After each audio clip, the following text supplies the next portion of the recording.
Hey everybody, Roland Smith here, Mountain Bushcrafters Alliance. Now, first of all, I'm not a professional. I don't claim to be. I know what works for me. What works for me might not work for you. You might want to stick with what works for you. But I know when building a fire, preparation is key to success. You could be down to your very last match, and if you've not prepared properly for a fire, it could be a bad end result for you. Whether you're building it with a ferrocerium rod, flint and steel, bow drill, hand drill, or the common Bic lighter. Even a lighter without fluid is a fire starter. Keep that in mind. But what we're going to do is we're just going to go over what I've got laid out, and we're going to be making some charred cloth. A lot of people's asked me, what is that black stuff that you're putting on the flint? Well, I'm going to show you how we make it. Start out with some sage grass, some brush weeds, a little bit of bark, a little bit of kindling, a bit larger kindling, right on up to bigger kindling, up to the wood.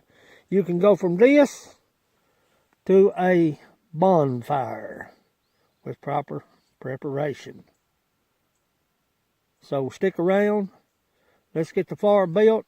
I'll go over the aspects of making charred cloth. Now, anytime that you're out in nature, you need a fire kit. Whether it's 4 or 5 Bic lighters, you need several ways to start a fire. I don't care what temperature it is. I don't care where you are. In a survival situation, all bets are off. Whether it's a fire ban, high wind, if you have to dig a Dakota fire pit to contain the fire, you need several ways to build a fire in a survival situation. An Altoids can with a hole in it, that's key, and I'll show you why. You need some cut up material, 100% cotton, if at all possible.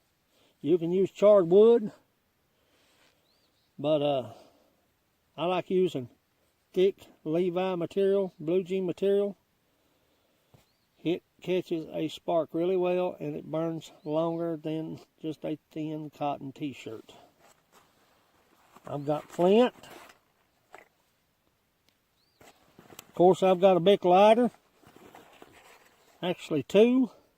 I got some fat wood or lightered wood, or whatever you call it. We call it fat wood here. I've got 2 Bics.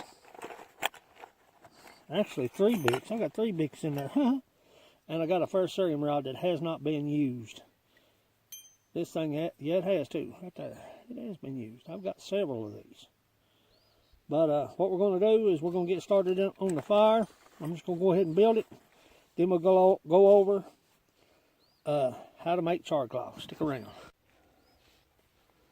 Charred cloth is merely all of the impurities burnt off of cotton, leaving nothing but carbon. That's what you're after. That's what this black stuff is on this wood. It's just pure carbon. Place your cotton material into the Altoids can. I'll tell you why we have a hole. Let's get started. Waste no more time.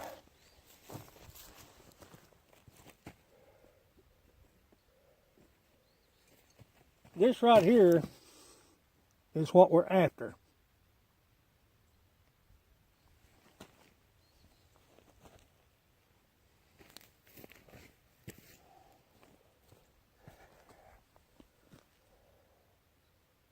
I have a little bit of trouble getting down on my knees due to the fact that I've had surgery on both legs. There it is. 2 strikes. Make sure you don't lose your flint. Sandwich it up.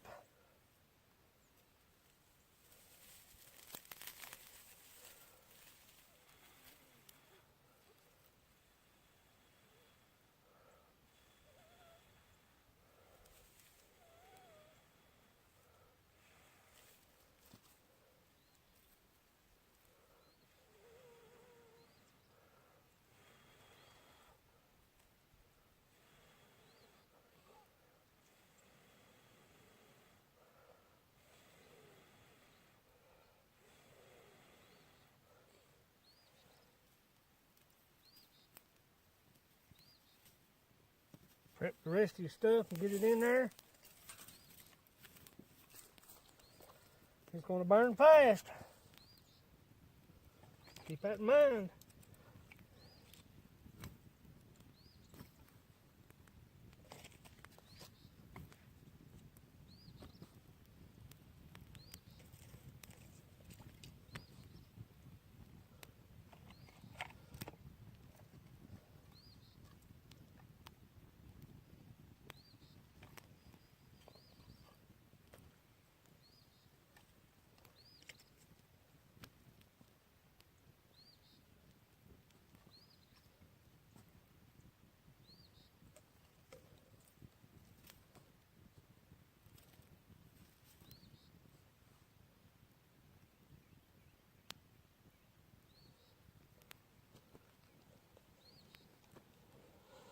You got a baby to fire when you first start out.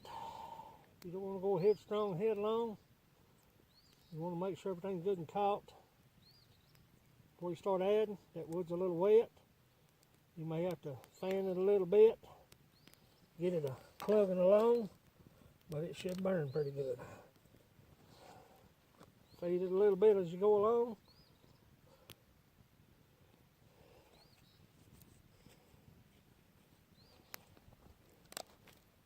Don't want to smother it out. Let that build a little bit. Add your larger stuff to it as you go. There's no grate here, as you can see. It was left by campers beforehand. So we'll use that jewel to help us along the way.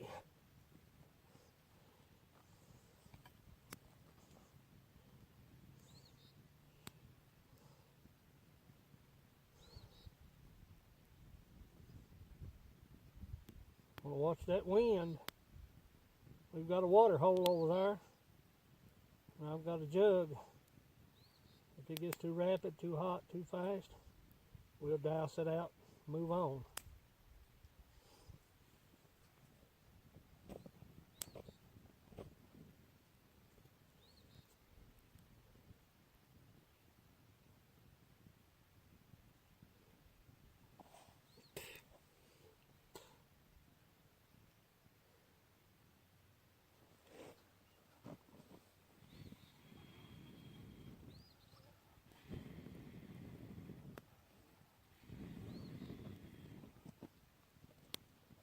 Blow it to life a little bit, heat it up.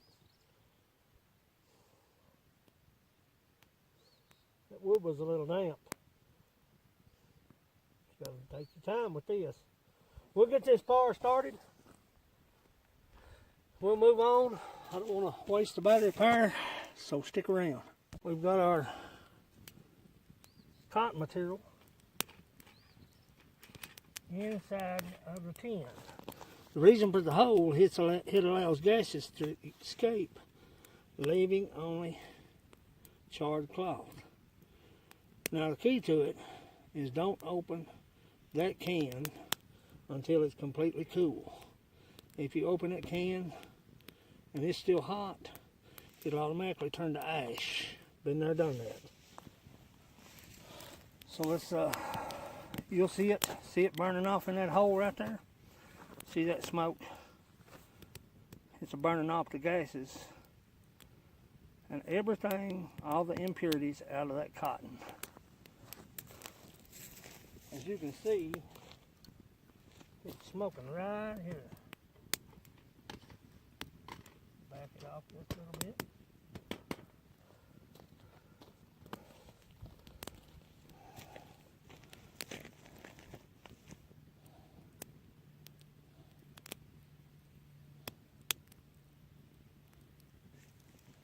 Give it a few minutes.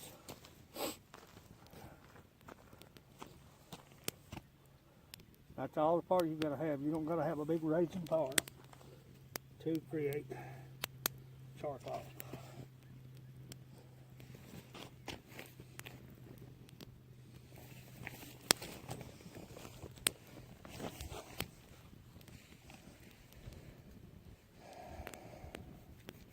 And the end result will be this right here.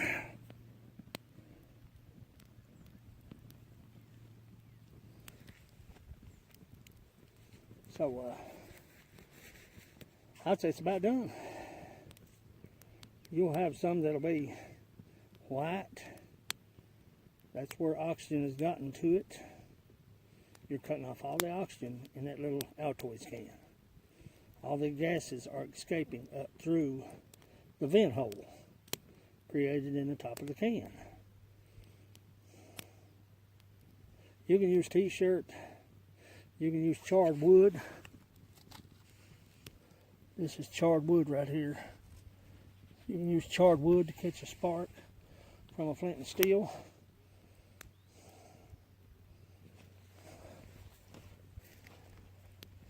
You want to be careful getting that off.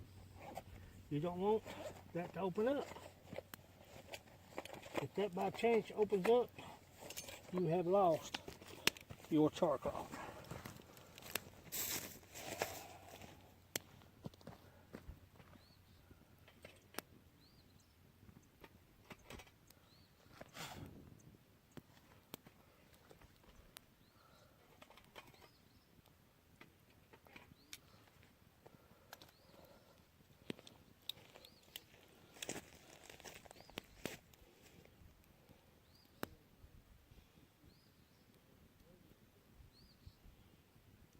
Now, like I said, get your can off, set it aside when it's cool to the touch. Wait about an hour or so, then you can open it up and you'll have char cloth. Stick around. I'm gonna let this cool, save some battery power. I'll let this cool, then I'll open it up and I'll have it on video. Stick around. We've got our can off, still a little warm.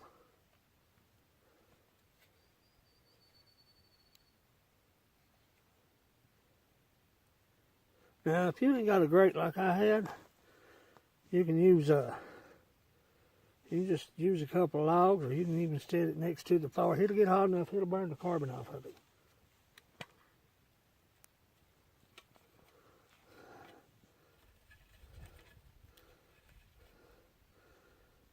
That top layer kind of burnt.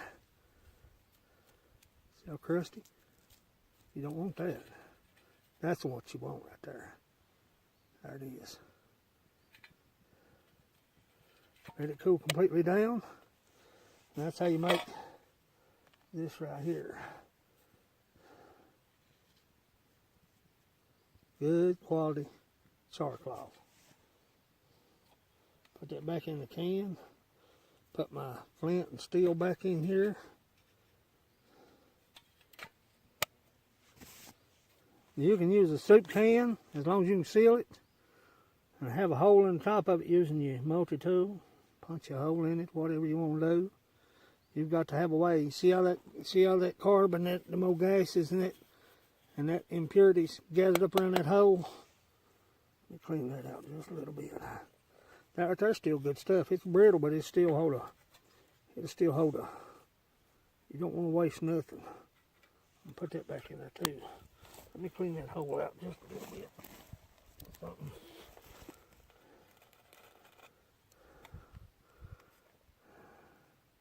And make char cloth. Thanks for watching. I hope this has helped. Like I said, you can use charred wood, materials off your clothes, even your socks, if you have to, in a survival situation. Any kind of can will work if you can get it sealed and leave a hole for the gases to escape. But that's how you make char cloth. This is Rome Smith Mountain Bushcraft. That's how I make char cloth. Let me rephrase it. That's how I make char cloth. Always works for me. But anyway, it's Rome Smith Mountain Bushcrafters Alliance. As always, go farther, stay longer. I'll catch you out in the field.